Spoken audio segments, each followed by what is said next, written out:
प्रेक्षकांनो, कुसुमने पदर खोचलाय. काहीही झालं तरी अर्जुन सायलीला एकत्र आणल्याशिवाय ती आता काही गप्प बसायला तयार नाहीये. सायलीच्या आयुष्यामध्ये कोणीतरी एक बाबा आलेत तिला सांगायला की तुझ्या गळ्यातले काळे मणी तुझ्या जन्माजन्माचं नात्याचं प्रतीक आहे. 7 जन्माचं प्रतीक आहे तुझं आणि तुझ्या नवऱ्याचं.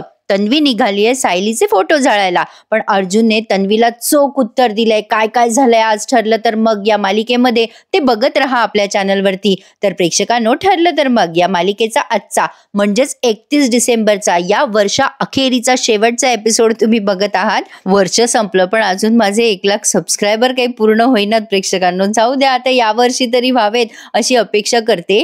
तर आता सुरुवातीला आपण बघतोय चैतन्य अर्जुनच्या खोलीत येत असतो तेव्हा कुसुमचा मेसेज येतो त्याला की आम्ही कोल्हापूरच्या बसमधून उतरलोय आणि कोल्हापूरला गेलोच नाहीये. तो मेसेज वाचून चैतन्य खूप खुश होतो. येस असं करून तो अर्जुनला सांगायला जाणार असतो खोलीमध्ये. तेव्हा तो बघतो तर काय, अर्जुन त्याची बॅग पॅक करतोय.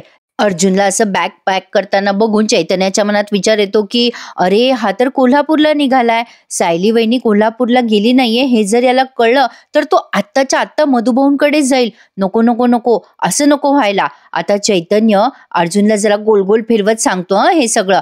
तो अर्जुनच्या जवळ येतो आणि म्हणतो, काय रे अर्जुन, तू कोल्हापूरला जायचं ठरवलंच आहेस का? अर्जुन म्हणतो, अरे म्हणजे काय, मिसेस सायली असं का वागल्या हे नको का आपल्याला कळायला?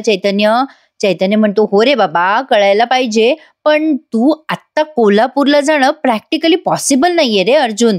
अर्जुन म्हणतो, म्हणजे काय म्हणायचंय तुला चैतन्य म्हणतो, अरे म्हणजे त्या मधुभाऊंच्या वकिलाने त्यांना नोटीस पाठवली आहे रे कोर्टात हजर राहण्याची. तू या केसवर नाहीये म्हटल्यावर महिपत जास्ती जोर लावणार आता या केसवर, आणि त्यात त्या जोशीला काय करता येणार आहे? अरे अर्जुन, मला वाटतं तू तिथे असायला हवं. तू नको जाऊस रे कोल्हापूरला प्लीज. अर्जुन म्हणतो, तू काय चाललंय तुझं चैतन्य? अरे आता तूच मला मोटिवेट करत होतास ना, जा तू मिसेस सायलीना भेट आणि तुझ्या प्रेमाची कबुली दे वगैरे वगैरे, आणि आता तूच हे काय बोलतोयस? आणि हे बघ चैतन्य, मी कुठेही असू देत माझं लक्ष मधुभाऊंच्या केसवर असणारच आहे. चैतन्य म्हणतो, अरे अर्जुन, पण कोर्टाच्या तारखेला तू तिथे असलेला जास्ती बरा ना. अरे तो जोशी हातातली केस घालवू शकतो रे. हे बघ, मला वाटतं तू हा प्लॅन कॅन्सल करावा. अर्जुन म्हणतो, एक काम करतो मी कोल्हापूरसाठी ना फ्लाईटच बघतो. अर्जुनने त्याच्या हातात मोबाईल घेतलेला आहे तेव्हा त्याला असं वाटतं बसनेच जावं डायरेक्ट एखाद्या ट्रॅव्हलने वगैरे. चैतन्य म्हणतो, ए बाबा ऐक ना माझं, मी काय म्हणतोय. बरं ठीक आहे, थांब, ऐक मी काय सांगतोय ते बघ. हे बघ, मी तुला सांगणार नव्हतो हे. अर्जुन म्हणतो, काय सांगणार नव्हतास? चैतन्य म्हणतो, अरे मला कुसुमताईचा मेसेज आलाय, त्या आणि सायली वहिनी बसमधनं खाली उतरल्यात. मला मेसेज आलाय बघ कुसुमताईचा. खरं तर मी तुला सांगणार नव्हतो, पण हे बघ. आता चैतन्यने तो मेसेज डायरेक्टली अर्जुनला दाखवलाय. मेसेज बघून अर्जुन खूप खुश झालाय, पण आता मध्येच कल्पनाताई आणि प्रतापरावांचं सीन त्यांनी दाखवलाय. कल्पनाताई प्रतापरावांचे बॅगेतले कपडे धुवायसाठी म्हणून मागत असतात, आणि इकडे ते कपडे मी धुवून टाकते. आता हे प्रतापराव म्हणतात, अगं कल्पना, जरा बसशील का इथे माझ्या जवळ? आता कल्पनाताई त्यांच्या जवळ बसतात तेव्हा प्रतापराव त्यांना आपुलकीने असं समजवायचा प्रयत्न करतात. अगं कल्पना, म्हणजे घरी आल्या आल्या प्रतिमाची तब्येत बघितली मी, ही अशी बिघडलेली. खरंच सांग मला कल्पना, बाकी सगळं ठीक चालू आहे ना ग आपल्या घरामध्ये? मग कल्पनाताई असा उसासा सोडतात, हा काही ठीक नाहीये. अर्जुन घरामध्ये असला तरी स्वतःच्याच खोलीत बसलेला असतो, खातपीत पण नाही काही बघा तो, आणि सगळा राग तन्वीवर काढतो आणि फावल्या वेळेत त्या पोरीचं जप करत बसतो. आता काय तर तिच्या हातची कॉफी प्यायला मिळणार नाही म्हणून त्याने कॉफीच सोडली आहे. आता प्रतापराव काय प्रश्न विचारतात बघा. अगं काय सांगतेस, म्हणजे अर्जुन आता कधीच कॉफी पिणार नाहीये? हा प्रश्न महत्वाचा होता का? त्यावर कल्पनाताई म्हणतात, असं म्हणतोय खरी, मी काय त्याला विचारायला गेले नाही. आणि आता पुन्हा एकदा चैतन्य आणि अर्जुनचं सीन त्यांनी दाखवलाय. एका मागोमाग एक सीन त्यांनी दाखवले, आणि आजकाल फारच मोठे मोठे दाखवतायत हो हे एपिसोड. आता बघा, अर्जुन म्हणतो, अरे यार चैतन्य फॅन्टॅस्टिक, मी आत्ताच्या आत्ता जातो मधुभाऊंकडे आणि मिसेस सायलींशी जाऊन बोलतो. चैतन्य म्हणतो, अरे यार अर्जुन, मला याचीच भीती होती म्हणून मी तुला सांगत नव्हतो. अरे आपल्याला माहिती नाहीये अर्जुन, सायली वहिनी कोल्हापूरला का गेल्या नाहीये माहिती माहितीये का आपल्याला? आता तू तिथे गेला तर तिथे गडबड होऊन बसेल ना. अर्जुन म्हणतो, अरे बाबा चैतन्य, मिसेस सायलींनी माझ्या प्रपोजलचं उत्तर दिलेलं नाहीये. याहून जास्ती मोठं काय असू शकतं माझ्यासाठी? हे बघ, मला जाऊ दे, मी लगेच निघतोय. आता अर्जुन काही ऐकायला तयार नसतो चैतन्याचं. आता लगेच कुसुमचा मेसेज येतो पुन्हा चैतन्याला. चैतन्य म्हणतो, बघ बघ अर्जुन, कुसुमताईंचा पुन्हा मेसेज आलाय, हे बघ. अरे त्या म्हणतायत की आत्ता अर्जुन सरांना सांगा की सायलीला भेटायला येऊ नका, उगाच मधुभाऊंसमोर तमाशा होईल आणि ते चिडतील, आपण नंतर सावकाश बोलूयात. आता हे मेसेज त्याने अर्जुनला दाखवलाय. अर्जुन आता तो मेसेज वाचतो आणि थोडा थंड डोक्याने विचार करतो आणि म्हणतो, बरं चल ठीक आहे, पण एक गोष्ट तर चांगली झाली रे चैतन्य, म्हणजे बघ ना, आमच्यात कोल्हापूर आणि पनवेल इतकं डिस्टन्स नसणार आहे. बघा आता तू चैतन्य, छोटीशी का होत नाही, पण आमच्या प्रेमाची ही विक्ट्री झाली आहे, म्हणजे विजय झालाय त्याच्या प्रेमाचा, असं त्याला म्हणायचंय. आता अर्जुन म्हणतो, आता एकच मिशन मिसेस सायली. आज ना प्रेक्षकांनो, त्यांनी एवढं मोटिवेट केलेलं आहे आपल्याला की तुम्ही टेन्शन घेऊ नका, अर्जुन आणि सायली लवकरच एकत्र येणार आहेत म्हणून. चला, आपल्याला तेच हवंय, त्यासाठीच आपण मालिका एन्जॉय करतोय नाही का. तर आता चैतन्य पण खूप खुश झालाय, त्याचा मित्र खुश आहे हे बघून. आता पुढचं सीन पुन्हा कल्पनाताई आणि प्रतापरावांचे. आता या कल्पनाताई म्हणतात प्रतापरावांना, तुम्हाला खरं सांगू का, अर्जुनशी तर मला एकही शब्द बोलावासा वाटत नाहीये. अरे प्रेक्षकांनो, ही बाई एवढी म्हणजे चांगली दाखवली त्यांनी, म्हणजे डोक्याने विचार करते त्या पूर्णाजीपेक्षा, आणि आता अचानक यांचं कॅरेक्टरच बदलून टाकलंय त्यांनी. आता ते प्रतापराव म्हणतात, कल्पना अगं तू काही काळजी करू नकोस, काही हरकत नाहीये, तू तुझा वेळ घे, मी काही म्हणणार नाही तुला. आणि हे बघ, आपल्या मुलाने केलेली चूक एवढी मोठी आहे ना की या सगळ्यातून सावरायला आपल्याला वेळ लागणारच आहे कल्पना. कल्पनाताई म्हणतात, अरे पण त्याच्या चुकीमुळे त्याच्या भविष्याचं नुकसान होते ना. हो, त्या मुलीने ना त्याच्या आयुष्याची घडी पार बिघडवून टाकलीये बघा. प्रतापराव म्हणतात, अगं कल्पना, हे बघ, आई म्हणून तुझा त्रागा मी समजू शकतो, पण एक लक्षात ठेव, आपला मुलगा जाणताय, तो नामांकित वकील आहे, त्याच्या वागण्याचा दोष असा इतर कोणाच्या माथी मारू नकोस ग. कल्पनाताई म्हणतात, माहितीये हो मला कळतंय सगळं, पण काय आहे ना, एकीकडे माझा खूप संताप होतो अर्जुनवर आणि एकीकडे मला त्याची फार काळजी वाटते. काय करू हो, मी सुद्धा आई आहे ना, माझा जीव असा वरखाली होत असतो. प्रतापराव म्हणतात, हो ग कल्पना, सॉरी, तुला सगळं एकटीला सहन करावं लागलं ना मी गेल्यामुळे, पण मी तरी काय करू ग. अगं माझा टूर आधीच ठरला होता आणि मी काय सांगणार होतो ग त्या क्लायंटला की माझ्या मुलाचं कॉन्ट्रॅक्ट मॅरेज असं उघडं पडलंय, त्याच्यामुळे मी आलो नाही, त्यामुळे मला जावं लागलं ग, खरंच आय एम व्हेरी सॉरी. मग या कल्पनाताई म्हणतात, असू द्या हो, आलायत ना तुम्ही, आता मला जरा धीर आल्यासारखं वाटतंय. दोघं नवरा बायको हातात हात घेतात आणि एकमेकांना दिलासा देतात. प्रतापराव म्हणतात, कल्पना टेन्शन घेऊ नकोस, छोटंसं वादळ आहे हे, आपल्या अर्जुनच्या आयुष्याची घडी आपण व्यवस्थित बसूयात, त्याची खात्री बाळगून घेऊयात, तू नको काळजी करूस. प्रतापरावांनी कल्पनाताईंना आता असा धीर दिलाय. इकडे मधुभाऊंना आलं ना टेन्शन, अचानक कस काय तारीख आली बाबा कोर्टाची. मधुभाऊ विचार करतात, मला कोर्टात का परत बोलवलं असेल, त्या मैपत शिखरेच्या मनात काही असेल का.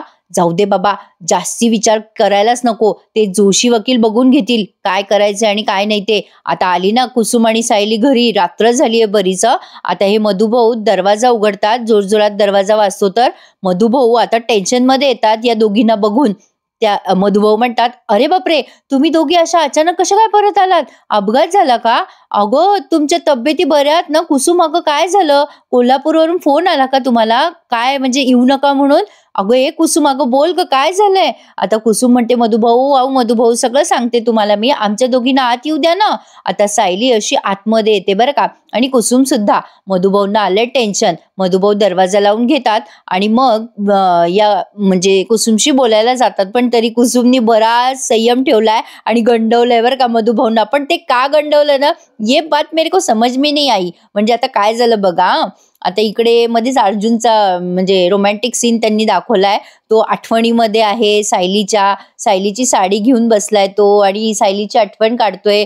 दिवसभरात आज काय काय घडलं ते आठवतोय. आज त्याने फायनली सायलीला प्रपोज केलं, या गोष्टीचं समाधान त्याच्या चेहऱ्यावर झळकतंय, पण अजून सायलीने नाही केलं ना, येई तो बात अटकी है. असो, पण आता सायलीला पण आता तेच आठवतंय, अर्जुनने तिला प्रपोज केलं, कसं केलं. आता त्या सगळ्या गोष्टी आठवून हिने खुश व्हायला पाहिजे ना, ती घाबरून उठू लागली झोपेतून. हा सीन त्यांनी जास्ती रंगवलाय. पण आता बघा प्रेक्षकांनो, सायली झोपेत अर्जुनला आठवत असते, त्याने केलेलं प्रपोज आठवत असते, पण त्यामुळे ती डिस्टर्ब झालेली असते. आता ही कुसुम सायली झोपली आहे याची खात्री करून घेते आणि मधुभाऊंना म्हणते, मधुभाऊ जरा आत येता का, मला जरा तुमच्याशी महत्वाचं बोलायचंय. आता मधुभाऊ म्हणतात, बरं बरं येतो. आणि आता कुसुमला म्हणजे कुसुमने त्यांना किचनमध्ये बोलवलंय, म्हणजे तिला सायली समोर कदाचित बोलायचं नाहीये हे सगळं. आता ही कुसुम मधुभाऊंना म्हणते, मधुभाऊ अहो बोलायचंच होतं मला केव्हाचं. मधुभाऊ म्हणतात, अगं बाई बोल ना मग, केव्हाचं विचारतोय, काय झालं, तू का आलीस इथे सायलीला घेऊन. कुसुम म्हणते, अहो मधुभाऊ तेच सांगायला तुम्हाला आत बोलवलंय ना मी. अहो आम्ही घरी परत आलोय, त्याचं कारण म्हणजे बस स्टँडवर अर्जुन आला होता. मधुभाऊ जोरात ओरडतात, काय काय बोलतेस तू हे कुसुम. आता कुसुम म्हणते, हळू हळू बोला मधुभाऊ, सायली उठेल. हे बघा मधुभाऊ, सायली काही तुमच्या शब्दाबाहेर नाहीये. ती अर्जुनशी एकही अक्षर बोललेली नाहीये. नाही म्हणजे त्याने खूप प्रयत्न केला तिला थांबवण्याचा, पण बाई आम्ही कशाबशा चढलो बसमध्ये. पण ना मधुभाऊ मला ना नंतर भीती वाटायला लागली. म्हणजे बघा ना, हा जर असाच आमच्या मागे मागे कोल्हापूरला आला तर. मधुभाऊ म्हणतात, नाही नाही असं होऊन चालणार नाही. आता लगेच कुसुम म्हणते, अहो मधुभाऊ तुमच्या मामे भावाच्या समोर तमाशा होईल ना मग. आता इथे कसं, इथे तुम्ही राहता, सायलीवर लक्ष ठेवायला फरक पडतो ना. अहो तिथे कोण आहे, तिथे कोण लक्ष देणार. अहो या सगळ्या विचाराने ना मला काही सुचे ना हो मधुभाऊ. आणि शिवाय आपल्या सायलीला गरगरत होतो. अहो हाव ना, मीच बस थांबवली मग, आणि मग तिला घरी घेऊन आले मी. मग मधुभाऊ म्हणतात, अगं कुसुम पण मला एक कळे ना, तो अर्जुन सुभेदार तिथे कसं काय पोहोचला, त्याला कोणी सांगितलं तुम्ही दोघी कोल्हापूरला चालल्या म्हणून, आणि ते सुद्धा बसने चालली आहे सायली, हे त्याला कोणी सांगितलं. आता जरा कुसुम गडबडते प्रेक्षकांनो. आता कुसुम जरा म्हणते, काय आहे ना ते मधुभाऊ, अहो ते वकील आहे ना तो, अहो त्याचे किती खबरी आहेत, कोल्हापूरला पण असतील ना त्याचे खबरी मधुभाऊ. हो अहो म्हणजे मला वाटलं की उद्या जर आम्ही जाऊन कोल्हापूरला पोहोचलो आणि परवाच्या दिवशी तो दारात उभा राहिला तर मी एकटी काय करणार ना मधुभाऊ. अहो मला काय वाटतं मधुभाऊ, म्हणजे सायलीला ना तुम्ही इथेच राहू द्या. मधुभाऊ म्हणतात, काय अगं पण. आता कुसुम म्हणते, अहो हे बघा ऐकून घ्या मधुभाऊ, सायली ना तुमच्या नजरेच्या समोर राहील ना, म्हणजे आपण कोल्हापूरला जाणं विसरूनच जाऊयात. मधुभाऊ आता जरा विचार करायला लागतात आणि म्हणतात, बरोबर आहे तुझं कुसुम, ती माझ्या नजरेआड गेली आणि कोल्हापूरला काही घोळ झाला तर. नाही नाही तुझं बरोबर आहे, आपण सायलीला इथेच ठेवू. आता कुसुम म्हणते, आता कसं पटवलं तुम्हाला.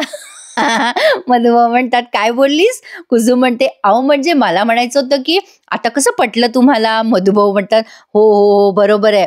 आता कुसुम म्हणते, सायलीसाठी जे योग्य आहे ना ते बरोबर पटतं बरं का तुम्हाला मधुभाऊ. हिने पटवलंय छान प्रेक्षकांनो. पण माझा मुद्दा हा आहे की कुसुमने जर सांगून टाकलं असतं मधुभाऊंना की अर्जुनने त्याच्या प्रेमाची कबुली दिलेली आहे तर काय बिघडलं असतं. नाही बिघडलं असतं म्हणा, मधुभाऊंची केस नसती लांबली ना. असो काय प्रेक्षकांनो, पण मजा येते मालिका बघायला, हे तितकंच खरं आहे. आता इकडे सायली, मी म्हंटल ना ते आठवून आठवून घाबरतीये, म्हणजे त्या अर्जुनने प्रपोज केलं त्याचा आनंद ती व्यक्त करायला बिचारी विसरली आहे बहुतेक. आता अर्जुनला तिने असं डावललं म्हणून कदाचित तिला वाटत असेल काहीतरी टेन्शन आलंय म्हणून. आता ती अचानक उठून बसते आणि हाताकडे बघायला लागते तिच्या, आणि अर्जुनच्या आठवणीमध्ये रडायला लागते. आता पहाट झालीये आणि कुसुमने सकाळी सकाळी त्या संगीताताईंना फोन केलाय, कला अद्वैत मधल्या संगीताताई. आता कुसुम फोन लावते आणि म्हणते, हॅलो संगीताताई, अहो मी कुसुम बोलते हो. आता या संगीताताई आधी फोन उचलतात, म्हणजे त्या कामात असतात ना, फोन उचलतात त्या आणि म्हणतात, हा बोल ग कुसुम, अगं काय म्हणतेस. अगं तुम्ही दोघी जणी इथे येणार होत्या ना सकाळी सकाळी, अगं आम्ही वाट बघत होतो तुमची, काय झालं ग. आता कुसुम म्हणते, हो काकू आम्ही निघालोच होतो, पण सायलीची तब्येत ना अचानक जरा बिघडली हो, म्हणून आम्ही मागे फिरलो. मग संगीताताई म्हणतात, अरे देवा काय झालं सायलीला. कुसुम म्हणते, तिचं दुखणं ना शरीराचं नाहीये हो संगीताताई, मनाचं दुखणं आहे. संगीताताई म्हणतात, अगं म्हणजे काय झालं ग कुसुम. आता ही कुसुम म्हणते, अहो आपली सायली आहे ना ती प्रेमात पडली आहे. आता संगीताताई ते ऐकतात आणि म्हणतात, अगं बाई काय बोलायली तू. अगं आपली सायली म्हणजे तिचं तर लगीन झालंय ना, आपली सायली गुणाची पोर आहे ग, अगं असं वंगळ नाही वागणार ती. अगं काही पण काय सांगतेस मला कुसुम. कुसुम म्हणते, अहो अहो काकू माझं ऐकून तरी घ्या, अहो आपली सायली आहे ना ती स्वतःच्याच नवऱ्याच्या प्रेमात पडली आहे. संगीताताई म्हणतात, काय अगं हे काय सांगतेस. कुसुम पुढे म्हणते, अहो ऐका ना ताई माझं, आपल्या मधुभाऊंना ना हे सगळं पसंत नाहीये. मग आता संगीताताई म्हणतात, अगं पण मधुभाऊंना तर पटलं होतं ना हे सगळं लग्न वगैरे. मग ही कुसुम म्हणते, हो आधी पटलं होतं, पण आता आता काय सांगू तुम्हाला, जाऊ द्या ना काकू, सगळं गुंतागुंतीचं आहे. मी तुम्हाला सगळं नंतर सांगते, पण आपल्या सायलीची समजूत काढणं ना खूप महत्वाचं आहे. हे बघा, मधुभाऊंचं मन राखण्यासाठी सायली स्वतःचे खूप हाल करून घेते. आपल्याला ना तिला सध्या समजवायला हवं. आता या संगीताताई म्हणतात, बाई कर्म माझं, हे पोरं असे स्वतःच्या संसाराचा का घोळ घालून ठेवतात कोणास ठाऊक. आता कुसुम म्हणते, हो ना, बघा तरीच. आता संगीताताई म्हणतात, काय सांगू बाई कुसुम तुला, आमच्याकडे काही वेगळं नाहीये, आमची कला ती पण तशीच. आमच्या कलाला पण समजून सांगायला लागतं ग. अगं, लग्नाच्या गाठी स्वर्गातच बांधलेल्या असतात ना. हे आमच्या कलेच्या डोसक्यात शिरत नाही. हे पोरं असे का वागतात कोणास ठाऊक. त्याच्यामुळे तर मी कलाच्या घरी आले ना. अगं, मी धडपड करतेय ग त्या दोघांना एकत्र आणण्यासाठी. पण हे बघ कुसुम, तू पण आता तेच कर. आता कुसुम म्हणते, म्हणजे म्हणजे काय करू.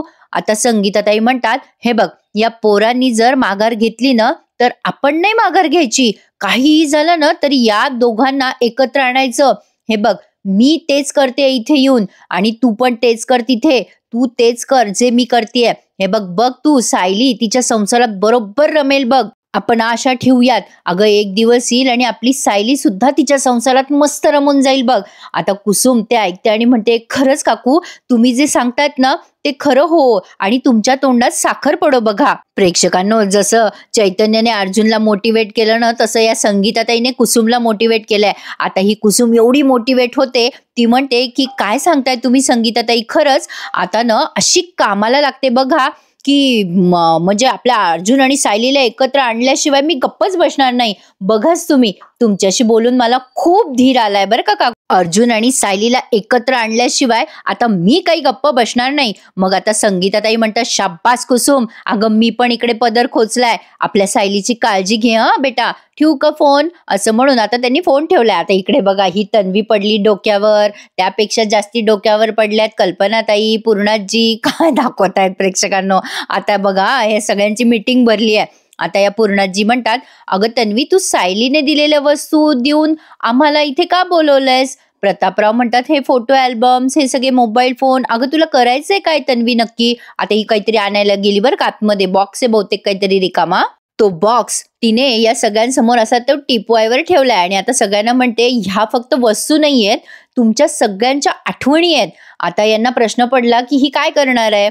मग आता ही प्रिया म्हणते की तुमच्या सगळ्यांच्या आठवणी आहेत या सायलीबद्दलच्या. मी कुठेतरी वाचलं होतं, एखाद्या व्यक्तीला आपण जेव्हा आपल्या आयुष्यातून बाहेर पाडतो ना, म्हणजे वस्तूंमधल्या या आठवणी तशाच राहतात ना तरी सुद्धा, आणि याच आठवणी आपल्याला मागे खेचत राहतात. बरे, सगळेजण काय लागली मन लावून ऐकू लागले बघा ना, जसं काही फार मोठी फिलॉसॉफी देतीये ही. आता लगेच पुढे ती म्हणते, प्रिया, नाही म्हणजे तिने दिलेले गिफ्ट्स, फोटोज, हे ती सतत वापरत असेल अशी वस्तू, या सगळ्या वस्तू मी आता नष्ट करणार आहे, म्हणजे सायलीने दिलेल्या.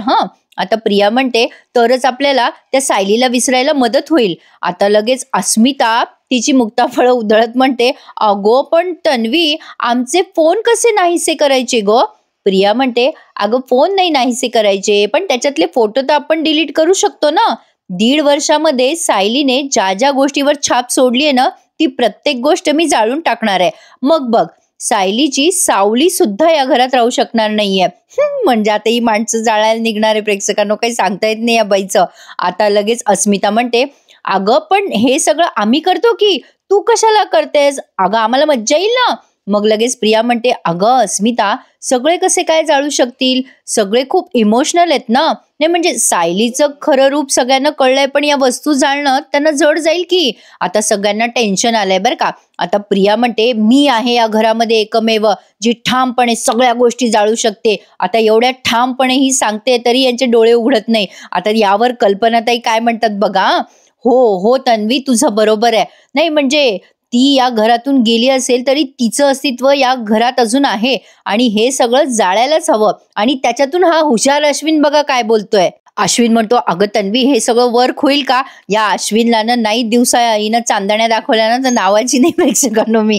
आता प्रिया म्हणते, अरे अश्विन, मी मनापासून प्रयत्न करते रे, आपलं घर हसरं आणि आनंदी व्हावं. नाही म्हणजे एखाद्या अशा पोरीची दृष्ट लागावी आणि आपलं घर असं दुःखात राहावं का? नाही नाही, मी असं होऊ देणार नाही, कधीच होऊ देणार नाही. आता अस्मिताला वाटायलंय काय करू, कसं करू, हिला काय काय जवळ घेऊ का काय. आता लगेच कल्पना ताई लागतात थोडंसं रडायला, थोडंसं. मग पूर्णाजी म्हणतात काय ग कल्पना, अगं काय झालं, तुझ्या डोळ्यात का पाणी आलंय? मग लगेच कल्पनाताई काय एक्सप्लेनेशन देतात बघा. मला वाटलं बाई आली असेल सायलीची आठवण, पण कशाचं काय. आता त्या काय म्हणतात बघा, पूर्णाई, मला ना तन्वीचं खूप पटतंय. जिच्यावर मी आंधळा विश्वास ठेवला त्या पोरीने आपल्याला फसवलं हो पूर्णाई. पण बघा ना, आपण जिच्यावर शंका घेत आलो ती ती आपल्या सगळ्यांना आनंदी ठेवायला किती प्रयत्न करते. हिचे प्रयत्न दिसलेच पाहिजे यांना प्रेक्षकांना, मजा येईल यांची. आता पुढे प्रतापराव काय म्हणतात बघा, अगो बघ कल्पना, आपल्या तन्वीकडे बघ कशी खंबीरपणे उभी आहे ती. अरे ती यांच्या घरामध्ये एक त्रयस्थ व्यक्ती आहे प्रेक्षकांनो, ती खंबीरपणे उभी राहणारच ना. तिला काय घेणं देणं आहे यांच्या इमोशन्सची, एवढी साधी गोष्ट यांना कळत नाही का. असो, पण आता म्हणजे तिचे सगळे अपराध वगैरे वगैरे सगळं यांच्या डोक्यातून ब्लँक झालंय बरं का. म्हणजे त्या आठवणी यांनी अगदी अलगदपणे पुसल्यात, पण सायलीच्या यांना पुसता येईना. सायलीमध्ये जीव होता म्हणा. असो, तर आता बघा ही त्या कल्पनाताईंच्या जवळ बसते अशी आणि म्हणते, अगं मामी, मी जे काही करते ना ते स्वतःच्या घरासाठी करते. कल्पनाताईंच्या अगदी जवळ बसली आहे ती, त्यांच्या खांद्याबिंद्यावर काय हात टाकते, त्यांचा हात हातात घेते आणि म्हणते, मामी अगं मी तुला शब्द देते, या तन्वी किल्लेदारचा शब्द आहे हा. आज न तन्वी रविराज किल्लेदारचा शब्द आहे हा. आपलं घर परत हस्तक्षेप झाल्याशिवाय मी गप्प बसणार नाहीये मामी. आता मामीने लागली तिचा हात तिच्या हातात दिलाय, बरं बाई तू म्हणशील तसं. आता पुढे बघा प्रेक्षकांनो, ही लगेच पुढची प्रोसेस करायला सुरू झाली आहे. म्हणजे अशी जसं काही एखादं लेक्चरर समोर उभे आहेत आणि समोर लेक्चर देत आहेत आणि हे सगळे स्टुडंट ऐकतायत, असं काहीतरी ते दृश्य दिसतंय. आता पूर्णाजी पुढे म्हणतात, तन्वी अगं बेटा तू म्हणतेस तसंच करूयात. आता हा अश्विन पण म्हणतो, हो डन डन. अगं माझा मोबाईल बघ इथेच आहे तन्वी, बघ यात तिचे काही फोटो आहेत जे मी लगेच डिलीट करतो. आता अश्विनने तन्वीच्या सांगण्याप्रमाणे लगेच फोटो डिलीट केलेत. आता त्यामुळे अस्मिता खूप खुश झाली आहे. आता अश्विन म्हणतो, ही हॅट आहे तिने दिलेली आहे मला, म्हणजे नाव पण घ्यायचं नाही बरं केला, आणि म्हणतो की ही हॅट जाळून टाक. तन्वी तुझी आयडिया ना खूप भारी आहे बघ, मला नुसतं बोलून पण असं मोकळं वाटतंय बघ. आता सगळ्यांच्या चेहऱ्यावर एक स्मित हास्य आहे. प्रेक्षकांनो, या अश्विनचं लग्न लावूनच द्या तुम्ही तन्वी सोबत, मजा येणार आहे. म्हणजे आम्ही म्हणजे त्यांनी लावून द्यायला पाहिजे, मजा येईल मग या अश्विनची. याला नाही तिने खरंच दिवसांत तारे दाखवले तर बघा. आता अर्जुनने हा तमाशा अर्धवट ऐकलेला आहे, आज त्यांनी एवढंच दाखवलंय आणि हा भाग संपवलाय. आता उद्या अर्जुन तन्वीला चोख उत्तर देणार आहे. आता पुढच्या भागात आपण बघणार आहोत सायलीला भेटायला कोणीतरी फकीर बाबा. सायली त्यांना म्हणते, माझं सगळ्यात जवळचं नातं मला निभावणं कठीण होणार आहे. मग आता ते फकीर बाबा म्हणतात, तुम्हारे हाथ में जो है ना वो सिर्फ काले मनी नहीं है, जन्मों जन्मों का बंधन है, वो ऊपर वाले ने बांधा हुआ बंधन है. आता हे प्रतापराव अर्जुनला म्हणतात, लवकर स्वीकार कर, हे सगळं आपल्या कुटुंबासाठी आणि तुझ्या भवितव्यासाठी चांगलं आहे ते. मग अर्जुन म्हणतो, तुम्हाला कोणी सांगितलं की मी हे सगळं स्वीकारलंय? अगं मम्मा, तुझ्या या तन्वीला विचार. अगं फोन मधल्या सगळ्या आठवणी डिलीट करेल ही, पण माझ्या मनातल्या आठवणी कशी काय डिलीट करेल. आता प्रेक्षकांना मजा येणार आहे पुढचे सगळे एपिसोड बघायला, कारण आता हे सगळे कोर्टात भेटणारे लवकरच आणि मधुभाऊंना चांगला बंबू बसणार आहे. काय कुठे कसा कधी त्यासाठी बघत राहा, ठरलं तर मग. आणि माझ्या चॅनलला सबस्क्राईब करायला विसरू नका. आजचा भाग तुम्हाला कसा वाटला मला कमेंट करून नक्की कळवा. आवडल्यास लाईक करायला विसरू नका. भेटूयात उद्या सकाळी पुन्हा एकदा, ठरलं तर मग, या मालिकेच्या नवीन रिव्ह्यू सहित. तोपर्यंत धन्यवाद.